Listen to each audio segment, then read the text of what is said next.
स्वागत है आपका आपके YouTube चैनल एम रेलवे में। आज हम डिस्कस करेंगे 8th ऑफ जान का एमटीएस का पेपर। ठीक है, जिस तरह से मैंने आपको कल के एनालिसिस में कहा था ये पढ़ के जाना वो पढ़ के जाना 100% उसी तरह से क्वेश्चन बन रहे हैं। आपको बस जितना मैं कह रही हूँ पूरी रात होगी आपके पास। ठीक है, अभी अब एनालिसिस कर लिया आपने, देख लिया, आधे घंटे का वीडियो बन जाए, 20 मिनट्स का वीडियो होता है, उससे ज़्यादा नहीं बनता है मेरा।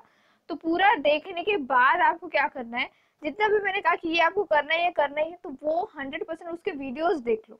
ठीक है, वीडियोस से क्या होता है ना, आपकी मेमोरी बहुत ज़्यादा रिटेन कर पाती है। इसीलिए ऑनलाइन बिजनेस या कह सकते हो ऑनलाइन जो एजुकेशन वाले बड़े बड़े ऑर्गेनाइजेशन है वो इतना फ्लरिश कर रहे हैं, क्योंकि इससे रिजल्ट देने का बहुत ही ज़्यादा चांसेस बढ़ जाते हैं, प्रोबेबिलिटी बहुत होती है जब आप कोई भी वीडियोस देखते हो। तो इससे क्या करना है ना, जैसे ही मैं अब इसका एनालिसिस करूंगी तुरंत ही आप लोगों ने जितना भी कहा जा रहा है उसके वीडियोस देखना शुरू करना है। अगर आपको आता है तो फिर ठीक है, आराम से सो जाइए और सुबह पेपर देख के आइए, नहीं आता है तो पूरी रात जगिए। ठीक है, तो सबसे पहले मैथमेटिक्स में है टाइम एंड वर्क की 4 से 5 क्वेश्चन आ रहे हैं। टाइम एंड वर्क के पूरे कॉन्सेप्ट क्लियर कर लेना, बहुत इजी क्वेश्चंस है, एज सच इतना ज़्यादा लोड लेने की ज़रूरत नहीं है। लेकिन हाँ, उसमें एक क्वेश्चन ऐसा था, ए बी सी का जो है एफिशिएंसी दे चुके थे वो लोग, मतलब उनकी काम करने की क्षमता दे चुके थे। उन लोगों की जो है एक्चुअली राशि यानी उनका प्राइस पूछा गया था, वेज वेज रिलेटेड क्वेश्चन आया था, तो वो एक क्वेश्चन थोड़ा हार्ड था ऐसे बच्चों ने कहा। तो आप उस तरह के क्वेश्चंस अभी देख लेना। ठीक है, नेक्स्ट परसेंटेज के 5 से 6 क्वेश्चंस है, तो इजी वन है, बहुत इजी है, वही पैटर्न फॉलो हो रहा है। 30% इसका ये करो, कोई भी एक वैल्यू दे दी जा रही है, 30% निकालो, 40% निकालो, तो अच्छी अच्छी परसेंटेज का ही दिया जा रहा है, ऐसे डेसिमल परसेंटेज का नहीं दिया जा रहा है। तो टेंशन लेने की जरूरत नहीं है, मैथमेटिक्स में तो भी एटलीस्ट टेंशन लेने की जरूरत नहीं है। हाँ, बस रीजनिंग का थोड़ा सा अच्छे से संभाल लेना। देन एवरेज में 3 से 4 क्वेश्चन है, प्रॉफिट लॉस से 4 से 5 क्वेश्चन है, नॉर्मल है ये। SI CI से 6 से 7 क्वेश्चन है। अगर परसेंटेज अच्छे से कर लिया ना तो प्रॉफिट एंड लॉस अच्छे से बन जाएगा, टाइम एंड वर्क भी अच्छे से बन जाएगा और SI CI भी अच्छे से बन जाएगा। तो परसेंटेज जो है नींव होती है अरिथमेटिक की। ठीक है, जिस तरह से ज्योमेट्री करना होता है, ट्रिगोनोमेट्री अच्छे से कर लिया आपने तो एडवांस मैथमेटिक्स अच्छे से आ जाएगा, उसी तरह से परसेंटेज अगर चैप्टर आपने बहुत अच्छे से कर लिया तो आपको पूरे के पूरे एडवांस लेवल का जितना भी जो अरिथमेटिक लेवल का मैथ्स है वो आ जाएगा। नेक्स्ट है टाइम एंड डिस्टेंस से 5 से 6 क्वेश्चन है, पाइप एंड सिस्टम से 2 से 3 क्वेश्चन है। पाइप एंड सिस्टम का मैंने कल ही बताया था, टाइम एंड वर्क कर लिया तो ये तो आसानी से बन जाएगा। बॉड मास से 3 से 4 क्वेश्चन है, वही पैटर्न बार बार फॉलो हो रहा है, एक ही पैटर्न फॉलो हो रहा है, तो प्लीज ये पैटर्न अच्छे से करके जाना है आपको। अब रीजनिंग में देखो, इनइक्वालिटी से 3 से 4 क्वेश्चन है, अगर नहीं आता है इनइक्वालिटी क्या चीज है तो प्लीज आधे घंटे की किसी की भी वीडियो देख लो यूट्यूब पे। सारे टीचर्स अच्छे होते हैं, ऐसे नहीं कह रही हूँ कि किसी एक पर्टिकुलर इंसान का ही देखना है आपको, किसी का भी देख लो जिससे आपकी ट्यूनिंग बनती है, उनका अच्छे से देख लेना। पहले 2-3 मिनट में ही समझ में आ जाता है कि बंदा या बंदी अच्छा पढ़ा रही है या नहीं पढ़ा रही है। ठीक है, नेक्स्ट है ब्लड रिलेशन से 3 क्वेश्चंस बन रहे, कोडिंग डिकोडिंग से 5 क्वेश्चंस, मिरर इमेज से 2 क्वेश्चंस, डायरेक्शन एंड डिस्टेंस से 2 क्वेश्चन, सिटिंग अरेंजमेंट से 5 क्वेश्चन। तो सिटिंग अरेंजमेंट में इस बार थोड़ा सा ट्विस्ट किया था उन लोगों ने, तो सिटिंग अरेंजमेंट थोड़ा सा अच्छे मतलब लाइक अच्छे लेवल का था, काइंड ऑफ जैसे अब MTS के लिए मैंने जैसे सोचा था कि बहुत ही लो लेवल का पूछा जाएगा या फिर इतना ज़्यादा ट्विस्ट नहीं करेगा लैंग्वेज में, लेकिन इस बार किया गया है। तो प्लीज़ लैंग्वेज अच्छे से पढ़ना और फिर ही सॉल्व करना। लेफ्ट क्या होता है, राइट क्या होता है, वो अच्छे से देख लेना, क्योंकि जब आप अपना इमेजिनेशन करते हो कि मेरा लेफ्ट मेरा राइट, नहीं, वो उसके पर्सपेक्टिव से देखो कि वो क्वेश्चन में कैसे बता रहे हैं। ठीक है, नंबर सीरीज में से 4 से 5 क्वेश्चन है, तो नंबर सीरीज में बहुत आसान आ रही है, डिफरेंस लेना है। डिफरेंस एक तो हो सकता है स्क्वायर बने, क्यूब बने, या फिर ऐसे ही नॉर्मल डिफरेंस बने, डबल डिफरेंस के भी बन रहे, ट्रिपल डिफरेंस के भी बन रहे, तो प्लीज अच्छे से करना। वो लेटर सीरीज में 2 से 3 क्वेश्चन बन रहे। अगर आप ओवरऑल रीजनिंग में लाइक रीजनिंग के जितने भी क्वेश्चंस आ रहे हैं उसमें अगर आप सिर्फ 2 से 3 क्वेश्चंस ऐसे हैं जो नहीं बना पाओगे, बाकी सारे क्वेश्चंस बना पाओगे अगर आपकी रीजनिंग अच्छी है और आपने पढ़ाई कर रखी है। ठीक है, अब देखते हैं जनरल नॉलेज। जनरल नॉलेज में कुछ इस तरह के क्वेश्चन बन रहे हैं कि दार्जिलिंग इन विच स्टेट। अब दार्जिलिंग के बारे में क्यों पूछा, दूसरे क्या सिटीज नहीं थे क्या? लेकिन दार्जिलिंग कैसा है, एक फेमस सिटी है। वो फेमस सिटी कहाँ पे है, वेस्ट बंगाल में। क्या किस लिए फेमस है, ये टी के लिए फेमस है। ठीक है, असम में बहुत ज़्यादा टी जो है प्रोडक्शन होता है, लेकिन दार्जिलिंग की जो टी प्रोडक्शन है या फिर वहाँ की टी जो है वो बहुत ज़्यादा फेमस है, याद रखना है आपको। उड़ीसा की कैपिटल पूछा गया है तो टेलीग्राम ग्रुप ज्वाइन कर लो, वहां पे हम जितना हो सकता है उतना ज्यादा कंटेंट आपको प्रोवाइड कर रहे हैं। कल ही हमने जो है मेरी टीम ने आपको पूरा एक मैप दे दिया जिसमें हमने हर एक स्टेट की कैपिटल और हर एक यूनियन टेरिटरी की कैपिटल जो है दे रखी है। पूरा मैप है, हो सके तो उसका प्रिंट आउट निकाल लो या फिर उसे देख के एक बार पढ़ लो। 10 मिनट आप अगर उसका रट्टा मारोगे तो याद ही हो जाएगा, है ना। नॉर्मल सी चीज है, आज से इतना डरने की बात नहीं है। नेक्स्ट क्या है, in which article does the citizenship is mention. मैंने कहा था कि आर्टिकल 100% एज इट इज जो है डायरेक्ट आर्टिकल पूछे जाएंगे। अब ये फंडामेंटल राइट के अंडर ही आते हैं तो सारे फंडामेंटल राइट जो है आपको याद करने हैं। और दूसरी बात, जिससे हम चीज़ें बोरो कर रहे हैं वो चीज़ें तो 100% पूछी जाती है। शायद ये जो बैच है उसमें पूछा नहीं गया, लेकिन सुबह की बैच में पूछा गया था। मुझे जब मैसेज आया था, ईमेल आया था, मैंने देखा। आई थिंक वो भी पॉइंट मैंने यहाँ पे कहीं मतलब मेरी टीम ने यहाँ पे ऐड किया होगा। तो बोरोड जो चीजें है ना, जैसे इमरजेंसी कहाँ से बोरो की गई है, जर्मनी से बोरो की गई है। डीपीएसपी कहाँ से, आयरलैंड से। और भी बहुत सारी चीजें, फंडामेंटल ड्यूटीज कहाँ से, यूएसएसआर से। फंडामेंटल राइट कहाँ से, तो यूएसए से। तो ऐसे क्वेश्चन बन रहे तो प्लीज वो अच्छे से करके जाना है आपको। सिटी ऑफ पर्ल्स, अब मोतियों की सिटी तो वो है हैदराबाद, ठीक है। अब ये बन गया ना क्वेश्चन, तो इससे इंटरलिंक करके क्या पूछेगा कि जो हीरा पॉलिशिंग में सूरत जो है, सूरत में पूरी दुनिया का हर मतलब लाइक पूरी दुनिया में जो हीरे की ज्वेलरी बनती है ना, तो उसका 60 to 70% हीरा पॉलिश होता है। इसलिए तो सूरत से क्वेश्चन 100% बन सकता है। अब सूरत से क्वेश्चन बन सकता है तो कमेंट सेक्शन में किसी ने कमेंट किया था तापी रिवर से रिलेटेड, तो तापी रिवर के किनारे सूरत बसा हुआ है, ये भी क्वेश्चन बन सकता है। मतलब इंटरलिंक करते चलो। तो हीरो की सिटी ऐसे कुछ अगर क्वेश्चन आया तो उसका आंसर है सूरत करके, ठीक है। सूरत करके आपको याद रखना है। नेक्स्ट क्या पूछा गया है कि who headed the first government of India after independence. Of course Jawaharlal Nehru prime minister ji थे, तो उन्होंने हेड कर रखा है, ठीक है। तो ये भी क्वेश्चन बन रहा है। और एक क्वेश्चन क्या बन रहा है, ट्रेंड बहुत ज्यादा चेंज हुआ है आजकल।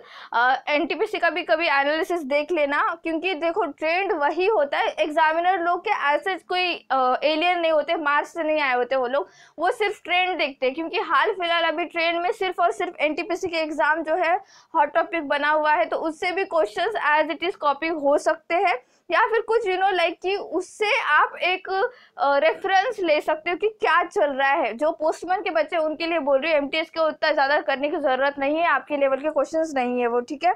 मतलब इस एग्जाम में नहीं पूछे जाएंगे ऐसे क्वेश्चंस। देन क्या है, गांधी इरविन पैक्ट कब साइन हुआ, तो 1931 में साइन हुआ था। अब ये पूछ लिया ना तो 100% क्वेश्चन बन सकता है कि राउंड टेबल। तो राउंड टेबल 3 राउंड टेबल जो मीटिंग हुई थी लंदन में 1930, 31 एंड 32 ऐसे हुई थी। तो ये तीनों भी मीटिंग्स में डॉक्टर बी.आर. अम्बेडकर ने पार्टिसिपेट किया था। 31 में गांधी जी ने पार्टिसिपेट किया था, ठीक है, ऐसे याद रखना। और जो फर्स्ट मीटिंग हुई थी, लेकिन जब सेकेंड मीटिंग हुई थी तब doctor B R. Ambedkar and Gandhi ji का काइंड ऑफ झगड़ा हुआ था, ये भी एक बात है, ठीक है। वो भी मतलब ऐसे याद रखने की जरूरत है, लेकिन ये याद रखो कि 3 राउंड टेबल हुई थी। कितने? 3। नेक्स्ट क्या है, विच प्लेटू पठार is in west of India. तो ये डेक्कन प्लेटू, ये ज्योग्राफी में मैंने पढ़ा रखा है, बहुत ही बढ़िया तरीके से मैंने जो है मैप भी ड्रॉ कर रखा है मेरे पीडीएफ में। किसी ने मुझे कमेंट किया था कि मैम आप ये जो बोल रहे हो वो आपके पीडीएफ में कुछ एक रामतनु पांडे जी का, आई थिंक रामतनु पांडे जी नहीं, बीरबल जी का नाम महेश दास करके नहीं था। अरे भाई, मैंने जब पीडीएफ दिया था बच्चों को तो मैंने कहा था कि पीडीएफ ले लोगे, लेकिन मैं पहले ही बोल रही हूँ मेरे लेक्चर करना, फिर समझ में आ जाएगा। क्यों ऐसे कहा था? आप बुक्स लेते हो, 750 रुपीज की बुक है जो मैंने आपको रिकमेंड कर रखी है। अब वो बुक लेने के बाद उसमें हर एक चीज है, लेकिन वो चीज समझ में आने के लिए कोई ना कोई आपको पढ़ाना चाहिए, तभी आपको वो समझ में आता है, ठीक है। किसी को भी पॉइंट आउट करने से पहले ना 2 बार सोच लो कि अगला वाला आपसे ज्यादा एक्सपीरियंस है, आपसे ज्यादा एग्जाम क्रैक करके बैठा हुआ है, और उसे हर एक चीज उसके टिप्स पे आती है। अगर मैंने नहीं लिखा तो क्या बुरी बात होगी? मैं बता नहीं रही हूँ कि आपको बताई तभी तो पता चला ना, अदरवाइज कैसे पता चलता? आपको लगता है कि भाई बस है इतना ही। तो प्लीज किसी को भी ना ऐसे अंडर एस्टिमेट करना तो बंद ही कर दो।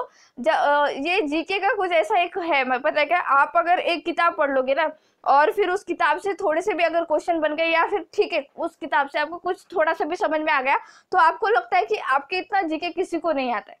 फिर ना आप थोड़ी दो से तीन जीके की अच्छी अच्छी रेफरेंस बुक्स पढ़ लो, तो आपको लगेगा कि आपको जीके का कुछ भी नहीं आता है। और फिर आप जब बहुत अच्छी अच्छी यूपीएससी लेवल के एग्जाम्स के लिए प्रिपरेशन करते हो और फिर जब पढ़ते हो ना, तो आपको लगता है ये तो अथांग सागर है, आप कभी भी इससे पी नहीं पाओगे, क्योंकि जीके ऐसा ही है।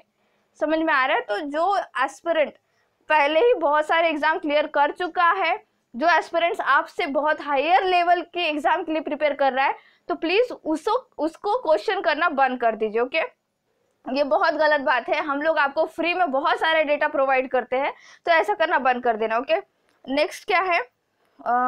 Origin of Godavari river. मैंने कहा था कि ओरिजिन से 100% क्वेश्चन बनेगा, बना ही क्वेश्चन तो त्रिम्बकेश्वर नासिक। तो प्लीज ओरिजिन देख लेना, गंगा का ओरिजिन क्या है, यमुना का क्या है, कावेरी का क्या है। कावेरी का लास्ट टाइम पूछा गया था ना, अब देखो गोदावरी का पूछ लिया, तो अब गंगा का 100% पूछ सकता है। नेक्स्ट क्या है? किसने जो है कोहिनूर हीरा चुराया? तो नादिर शाह ने चुराया। मैंने ये मुगल के लेक्चर में बता रखा था, कब बना था कोहिनूर हीरा, या फिर वो जो पिकॉक थ्रोन बना था जहांगीर के शाहजहां के टाइम पे, तब वो जो है हीरा लगा हुआ था, तो ये नादिर शाह ने चुराया, वो अभी तक अपने पास नहीं है, वो यूके के म्यूजियम में पड़ा हुआ है। ऐसे नेक्स्ट क्या है? मधुबनी पेंटिंग। अब मधुबनी पेंटिंग से एग्जैक्ट क्वेश्चन क्या बना था ये नहीं दिया इन्होंने, मुझे लगता है इन्होंने आंसर ही दे दिया, या फिर ऐसा हो सकता है कि मधुबनी पेंटिंग ये किस स्टेट से रिलेटेड है, तो याद रखना बिहार से रिलेटेड है, और इसे मिथाली पेंटिंग भी कहा जाता है। ठीक है, ये भी क्वेश्चन बन सकता है। आई थिंक एसएससी सीजीएल का क्वेश्चन था ये 2020 का। ठीक है, ट्रेंड आपको पता नहीं होता, इसलिए मैं बताती रहती हूँ कि ट्रेंड देखना शुरू कर दो, भले आप वो पेपर नहीं देते। पेपर जो है ना, कभी भी प्रीवियस पेपर ऐसे ही डाउनलोड करो और देखो कि ट्रेंड चल क्या रहा है। ठीक है, इस तरह से देखोगे तो आपको बहुत ज्यादा समझ में आ जाएगा ट्रेंड के बारे में, और आपका दिमाग ऐसे खुल जाएगा कि हाँ मुझे ये सब कुछ पढ़ना होगा, तभी मैं एग्जाम क्रैक कर पाऊंगा, कर पाऊंगी। क्योंकि competition it's not like like competition मतलब आप 4 किताब पढ़ लोगे, किसी बड़े इंस्टीट्यूट में जाके कर लोगे तो नहीं होता है। मतलब कंपटीशन के लिए आपको बहुत ज्यादा प्रिपेयर होना पड़ता है, माइंड से पूरा प्रिपेयर होना पड़ता है। ठीक है, नेक्स्ट क्या है? Which animal is not present in Indus civilization. मैंने कहा था लायन और आयन, ऐसा मैंने राइम करके भी बताया था, लायन और आयन इंडस वैली सिविलाइजेशन को पता नहीं था। ठीक है, तो अब 100% एक क्वेश्चन बन सकता है, क्या आयन पता था? लोहा आयन पता था? नहीं पता था, तो ये क्वेश्चन बन सकता है, प्लीज इसको नोट डाउन कर लेना। नेक्स्ट क्या है? Where did Ayurveda is originated. Question तो छूटा नहीं ना? हाँ, इतने थे। आयुर्वेदा का ओरिजिन अथर्ववेद, जो हमारे ऋग्वेद का 4th पार्ट है, अथर्ववेद में इसका ओरिजिन हुआ है, और इंडिया से ही इसका ओरिजिन हुआ है। नेक्स्ट क्या है? Reservation for women in gram panchayat election 33%। तो ये पूछना लाजमी था, ट्रेंड चल रहा है इसलिए पूछ लिया। Founder of Indian national Congress से कितने बार पूछेगा क्वेश्चन, फिर से ये क्वेश्चन रिपीट हुआ है। देखो मैंने कहा था founder of Indian national Congress का क्या है? एओ ह्यूम जी। ठीक है, एओ ह्यूम जी कब हुई थी स्टैब्लिश? 1885। ये आपको याद ही रखना है, इससे क्वेश्चन बनने ही वाला है। पता है क्या? 1885 में जो है इसकी स्टैब्लिशमेंट हुई थी, पहली मीटिंग हुई थी बॉम्बे में। उसके जो प्रेसिडेंट थे, हेड किसने किया था उस मीटिंग को? विमल चंद्र बैनर्जी ने। और कितने डेलीगेट्स आए थे ये भी क्वेश्चन बन सकता है, क्योंकि महाराष्ट्र में हुई थी तो 72 डेलीगेट्स आए थे, 72 पीपल्स वहां पे प्रेजेंट थे। ठीक है, तो क्वेश्चन ऐसे बनते हैं। नेक्स्ट क्या है? मैनचेस्टर ऑफ साउथ इंडिया, बहुत बढ़िया क्वेश्चन पूछा है इन्होंने। मैनचेस्टर ऑफ साउथ इंडिया है कोयम्बतूर। अगर मैनचेस्टर ऑफ इंडिया पूछा जाए तो याद रखना है अहमदाबाद, गुजरात का अहमदाबाद है। मैनचेस्टर क्या है? यूनाइटेड किंगडम में एक सिटी है मैनचेस्टर करके, वहां पे जो है टेक्सटाइल इंडस्ट्री बहुत ही ज्यादा मतलब लाइक कि बहुत ही ज्यादा प्रॉस्परस है, और वहाँ का कपड़ा वगैरह बहुत ही क्या कहते हैं लाइक फेमस है। इसीलिए कभी भी अगर आप मैनचेस्टर सुनोगे तो याद रखना वो चीज रिलेटेड है टेक्सटाइल से। ठीक है, ये क्वेश्चन बनता है। तो मैनचेस्टर ऑफ इंडिया क्या है? Ahmedabad, Gujarat. Next one is Keoladeo national park कहाँ पे? मैंने कहा था national park, wild life sanctuary, chief ministers, Capitals and animals वगैरह याद कर लो, स्टेट एनिमल्स। मैंने कहा था ये याद ही करना है आपको। And then last added country in the Commonwealth country, तो ये कौन सी है? रवांडा। कॉमनवेल्थ कंट्री क्या है? कॉमनवेल्थ गेम भी होता है हर साल। अगली साल मतलब लाइक कि जो अगला एडिशन होगा कॉमनवेल्थ का वो कहाँ पे होने वाला है? यूके में होने वाला है। पहला जो इसके पहला हुआ था 2018 में, वो कहाँ हुआ था? ऑस्ट्रेलिया में हुआ था। हम कौन से पोजीशन पे थे इंडिया वाले? हम 3rd पोजीशन पे थे। तो ऐसे क्वेश्चंस बनते हैं, आपको याद रखना है। और कितने हमने मेडल जीते थे? 66 मेडल जीते थे, जिसमें 20 सिल्वर, 20 गोल्ड एंड समथिंग 26 और द ब्रोंज वगैरह ऐसे जीते थे हमने। 26 ब्रोंज जीते थे। तो ये आपको याद ही रखना होगा पॉइंट्स, ठीक है। नेक्स्ट क्या है? Animals present on Indus civilization coins. अब ये थोड़ा सा अब डिपेंड करता है ना कि किस पे, वो ऑप्शंस पे डिपेंड करता है कि भाई कौन सा ऑप्शन दिया गया था। लेकिन हो सके तो बुल इसका आंसर हो सकता है, क्योंकि बहुत सारे उसके जो कॉइन्स थे उस पे बुल का ही साइन है, ठीक है। नेक्स्ट क्या है? एनिमल प्रेजेंट हो गया, ये तो हो गया। हु अबोलिश सती प्रथा? तो राजा राम मोहन रॉय ने सती प्रथा का जो है अबोलिशन किया था, उन्होंने प्रोहिबिट किया था, ठीक है। ये एक्चुअली क्लर्क थे और इन्हें राजा की उपाधि किसने दी थी? तो अकबर II ने दी थी।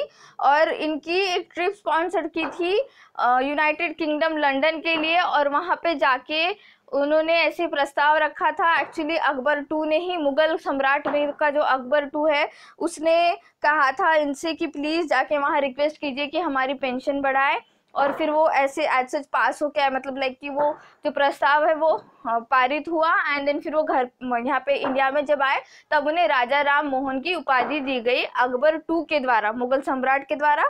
एंड नेक्स्ट थिंग कि इन्होंने आत्मीय सभा का भी जो है फाउंडेशन रखा था, या फिर कि ये राजा राम मोहन राय फाउंडर है। तो ये भी क्वेश्चन अब इंटरलिंक करके पूछा जा सकता है, या फिर पहले ही शिफ्ट में, आई थिंक पहले 5 जान को ही पूछ लिया गया है ये।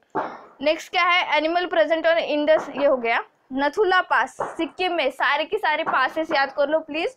13 या 14 ही पासेस है। मैंने पूरे के पूरे ज्योग्राफी के 3rd या 4th ही पेज पे है सारे पासेस, एक ही जगह लिखे हुए हैं। किसको क्या करने करता है मैंने बता रखा है। प्लीज अगर अभी तक आपने PDF नहीं खरीदा है, प्लीज खरीद लेना और उसको अच्छे से पढ़ना, और मेरे सारे लेक्चर्स भी देखना आपको कंपलसरी है, ठीक है। नेक्स्ट क्या है? मुस्लिम लीग कब स्टैब्लिश हुई थी? तो 1906 में स्टैब्लिश हुई थी। हुआ क्या था?